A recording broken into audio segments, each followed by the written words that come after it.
নমস্কাৰ এই মুহূৰ্তত আহি পৰিছে কেইবাটাও গুৰুত্বপূৰ্ণ খবৰ আৰু এণ্ঠন খবৰসমূহ নিতৌ পাবলৈ চেনেলটো ছাবস্ক্ৰাইব কৰি ভিডিঅ'টোত এটা লাইক কৰি দিবলৈ নাপাহৰিব।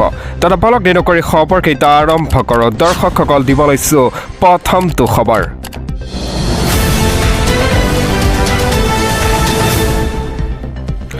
দুৰ্ঘটনাত পতিত কেন্দ্ৰীয় মন্ত্ৰী সৰ্বানন্দ সোণোৱালৰ কনভয় চাবুৱাৰ তিনিআলিৰ বাইপাছত সংঘটিত হৈছে। এই দুৰ্ঘটনাটো দিব লৈছে এটা ব্ৰেকিং নিউজ। দুৰ্ঘটনাত পতিত কেন্দ্ৰীয় মন্ত্ৰী সৰ্বানন্দ সোণোৱালৰ কনভয় চাবুৱাৰ হাতীয়ালিৰ বাইপাছত সংঘটিত হৈছে। এই দুৰ্ঘটনাটো নিজগাঁও বিন্ধাকটালৈ গৈ থকাৰ অৱস্থাতেই সংঘটিত হয় এই দুৰ্ঘটনা। সৰ্বানন্দ সোণোৱালৰ লগতে আছিল সাংসদ ৰামেশ্বৰ তেলীৰ কনভয়ো। তিনিখনকৈ বাহন দুৰ্ঘটনাগ্ৰস্ত হয়। দিব লৈছে এটা ব্ৰেকিং নিউজ। পথৰ কাষত ৰখাই থোৱা হুণ্ডাই বাহনত খুন্দা মাৰে কনভয় বাহনে। এটা দুৰ্ঘটনাত কোনো লোক হতাহতি হোৱা নাই বুলিও খবৰ আহি পৰিছে।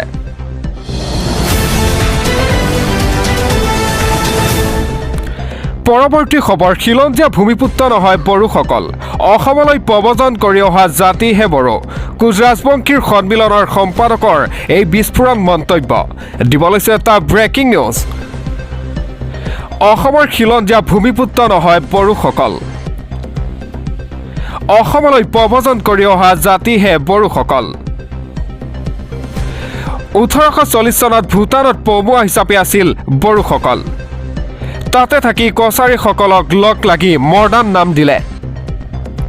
সেই মৰ্ডান নামটোৱে হৈছে বড়ো কছাৰী। এটা ভাতৃঘাতী সংঘাত বিচাৰিছে বড়োসকলে। 6 জনগোষ্ঠীৰ জনজাতিকৰণত বাধা নিদিয়াৰ আহ্বান জনায়। এইবাৰ বড়োসকলক লৈ বিস্ফোৰক মন্তব্যও কৰিছে। কোচ ৰাজবংশী সন্মিলনৰ সম্পাদক ৰাণাদিত্য দেৱৰ বৰ্মনৰ এই মন্তব্য। এটা অসমৰ খিলঞ্জীয়া ভূমিপুত্ৰ নহয় বড়োসকল।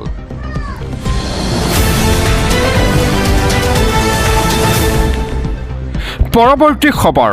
অৰুণোদয় হিতাধিকাৰীসকললৈ এটা ভাল খবৰ আহি পৰিছে। 1250 টকা নহয়, লাখ লাখ অৰুণোদয় হিতাধিকাৰীয়ে পাব এতিয়া 3000কৈ টকা। দিব লৈছে এটা গুৰুত্বপূৰ্ণ খবৰ। 1250 টকা নহয়, অৰুণোদয় হিতাধিকাৰীয়ে পাব এতিয়া 3000কৈ টকা। লাখ লাখ অৰুণোদয় হিতাধিকাৰীক দিয়া হ'ব প্ৰতিমাহে 3000কৈ টকা। 2024 চনত চৰকাৰ গঠন কৰিলেই দিয়া হ'ব এই ধনৰাশি। এই ডাঙৰ ঘোষণা কৰে ৰাইজৰ দলৰ সভাপতি অখিল গগৈ। আমি চৰকাৰলৈ আহিলে অৰুণোদয় আঁচনিত 3000 টকা দিম। আমাৰ চৰকাৰ আহিলে সকলোৱে এই আঁচনি পাব। অৰুণোদয় আঁচনি এখন ধাৰাবাহিক আঁচনি, এনেদৰে মন্তব্য অখিল গগৈ। বিহাৰৰ মডেল লৈ 26ত ইলেকশ্যন খেলিব বিচাৰিছে বিজেপি চৰকাৰে। বিৰোধী মিত্ৰজোঁটলৈ এতিয়া ভয় খাইছে বিজেপিয়ে। চৰকাৰে যিমান ধন দিয়ে লৈ থাকক হিতাধিকাৰীয়ে। অসমৰ প্ৰত্যেকগৰাকী মহিলাকে এতিয়া অৰুণোদয় দিব। বৃদ্ধ পেঞ্চন, বিধৱা পেঞ্চন আৰু দিব্যাংগ পেঞ্চনো 4000 টকালৈ কৰক। চাকৰি কৰা মহিলাকো 8000 টকাকৈ দিয়ক হিমন্ত চৰকাৰে। এই দাবী জনালে বিধায়ক অখিল গগৈয়ে। এটা বিৰোধী মিত্ৰজোঁটলৈ ভয় খাইছে বিজেপিয়ে।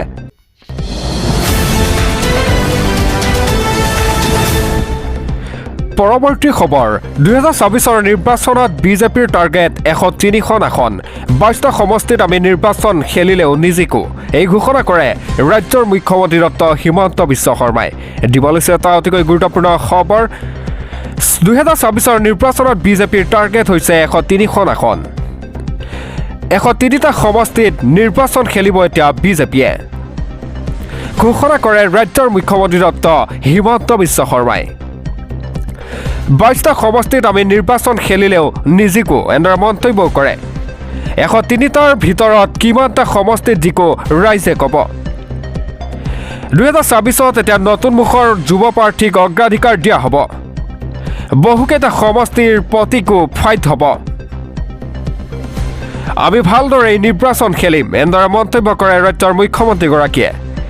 এই মন্তব্য কৰে ৰাজ্যৰ মুখ্যমন্ত্ৰী ডক্টৰ হিমন্ত বিশ্ব শৰ্মাই।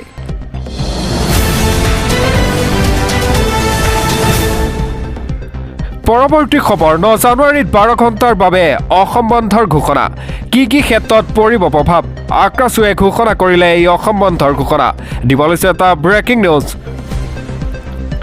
9 জানুৱাৰীত 12 ঘণ্টীয়া অসম বন্ধৰ ঘোষণা কৰে 12 ঘণ্টাৰ বাবে স্তব্ধ হৈ পৰিব সমগ্ৰ অসম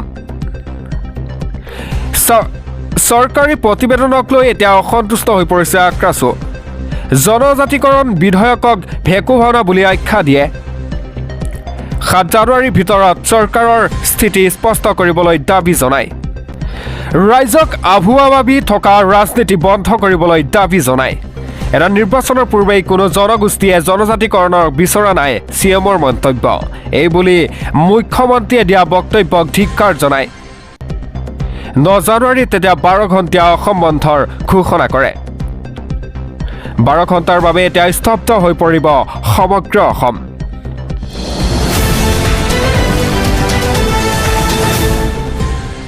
পৰৱৰ্তী খবৰ নিৰ্বাচনৰ পূৰ্বে বিপদত পৰিব পাৰে বিজেপি চৰকাৰ গাঁৱে গাঁৱে আৰম্ভ হ'ব এতিয়া বিজেপি হটাও অভিযান বিজেপিৰ বিৰুদ্ধে গৰজি উঠিল আক্ৰাছু দিব লৈছে এটা ব্ৰেকিং নিউজ 26ৰ নিৰ্বাচনৰ পূৰ্বে বিপদত পৰিব পাৰে বিজেপি চৰকাৰ নৱবৰ্ষৰ দ্বিতীয়টো দিনতেই বিজেপিৰ বিৰুদ্ধে এই হুংকাৰ জনায় এটা ৰাজ্যৰ গাঁৱে গাঁৱে আৰম্ভ হ'ব এতিয়া বিজেপি হটাও অভিযান বিজেপিৰ বিৰুদ্ধে গৰ্জন ৰাজ্যৰ জাতীয় সংগঠনৰ জনজাতিকৰণৰ পৰা বঞ্চিত কৰাৰ বাবে বিজেপিৰ বিৰুদ্ধে হুংকাৰ জনায় এটা বিজেপিৰ বিৰুদ্ধে গৰজি উঠিল আক্ৰাছু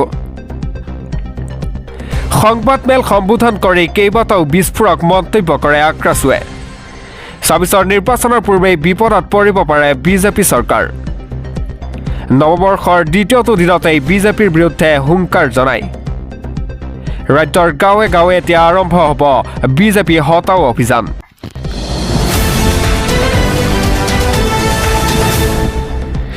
পৰৱৰ্তী খবৰ কোনো কাৰণতে এতিয়া অসমত স্থবিৰ নহয় উচ্ছেদ অভিযান ৰাজ্যৰ 12 লাখ বিঘা ভূমিত পৰ্যায়ক্ৰমে চলিব বুলডোজাৰ নৱবৰ্ষৰ পহিলা সপ্তাহতেই আকৌ বেদখলকাৰীক সকিয় নিদি মুখ্যমন্ত্ৰীৰ এই ডাঙৰ মন্তব্য দিব লৈছে এটা গুৰুত্বপূৰ্ণ খবৰ অসমত বেদখলকাৰী অচিনাকি বিদেশীক ৰেহাই দিয়া নহ'ব ৰাজ্যত ধাৰাবাহিকভাৱে চলিয়েই থাকিব উচ্ছেদ অভিযান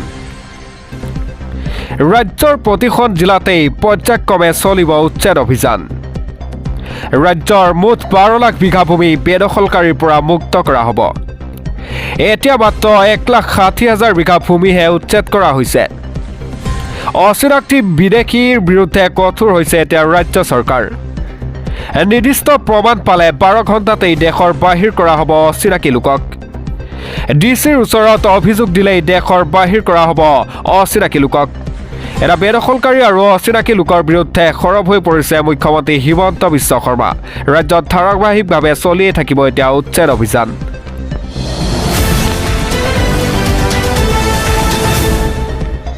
পৰৱৰ্তী খবৰ জুবিন ঘটনাত জড়িত 4 অভিযুক্তই পালে এতিয়া অধিবক্তা মূল অভিযুক্ত সিদ্ধাৰ্থ হৈ যুঁজ দিবলৈ আহিছে 4জনকৈ অধিবক্তা কাৰ হৈ কোনে ওকালতি কৰিব সবিশেষ জনাই আছো আপোনালোকক জুবিন ঘটনাৰ 4 অভিযুক্তই পালে এতিয়া অধিবক্তা কাৰ হৈ কোনে ওকালতি কৰিব আপোনালোকক জনাই আছো সবিশেষ অমিত প্ৰভাৰ অধিবক্তা আনন্দ কুমাৰ ভূঞা আৰু গেব্ৰিয়েল সাহু শেখৰৰ হৈ যুঁজ দিব অধিবক্তা সাধন কলিতা মূল অভিযুক্ত সিদ্ধাৰ্থৰ হৈ যুঁজ দিব 4জন অধিবক্তাই অধিবক্তাৰ কেইজনৰ নাম হৈছে অনিল মিশ্ৰ মোহিত মিগলানী অংকিত ধাৱন আৰু সত্যম শিৱাজ শ্যাম কানুৰ অধিবক্তা কলকাতাৰ শানী মুখাৰ্জী আৰু ৰাজদীপ বেনাৰ্জী জুবিন ঘটনাৰ 4 অভিযুক্তই পালে এতিয়া অধিবক্তা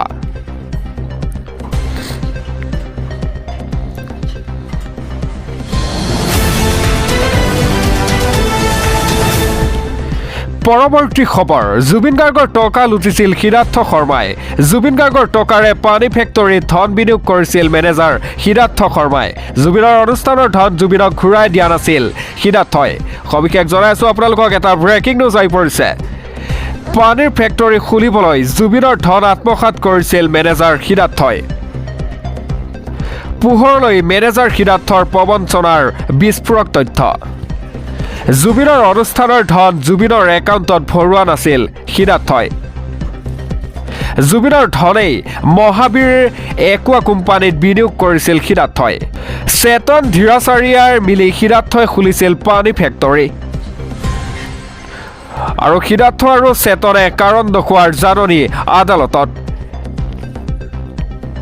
শীঘ্ৰেই তদন্তকাৰী বিষয়াই জব্দ কৰিব মহাবীৰ একুৱা ফেক্টৰী।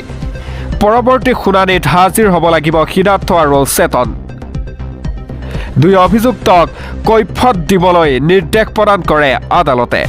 এটা পোহৰলৈ আহিছে মেনেজাৰ সিদ্ধাৰ্থ শৰ্মাৰ প্ৰবঞ্চনাৰ বিস্ফোৰক তথ্য।